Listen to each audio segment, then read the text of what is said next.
Your assessment of him back in 2016 is similar to the Democratic assessment of him. There was a private message between you and a roommate where you said he was either a cynical arsehole or America's Hitler.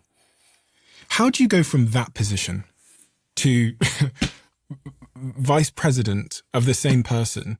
What is that journey? A crazy journey, man. But again, I mean, it's, you have to ask yourself, first of all, I thought Donald Trump would be a failed president if he got elected. He was not. I thought that America's institutions were fundamentally functioning. They were not. I thought that the military leaders who told us this about a war, or the scientific experts who told us this other thing about a pandemic, were fundamentally, maybe not always right, but fundamentally wise people who were mostly right. I was wrong. Now, what I will say is that having the insider knowledge, one thing that really mistakes or gets wrong, that piece in the Atlantic, that's where that piece was published, is that Donald Trump is much different as a human being than the media makes him out to be. He's very warm. He's a very loving person to his kids, to his grandkids. He's incredibly generous.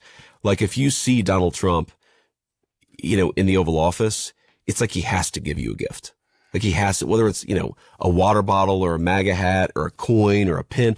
Like he's one of these people who he really likes hospitality. He really likes making other people happy. I had no understanding of that from him from the outside. What I would see is, clips of him arguing with a journalist, and that was it.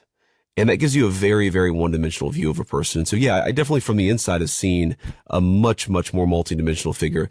The thing I say about Donald Trump is I remember this in 2016. And in hindsight, it's just so, so dumb. People would say that he was dumb or that he wasn't very smart. He's super smart. Like he reads a lot. He understands people at an instinctual level better than anybody that I've ever known. But he is a very, very, from a pure IQ perspective, he's a very smart person. And it's interesting that so many people, if you give Donald Trump an IQ test with the other 45, 46 presidents that the United States has had, I guarantee he'd be either near the top or at the top. And the entire American media in 2016 had convinced me, at least, that he was not a smart person.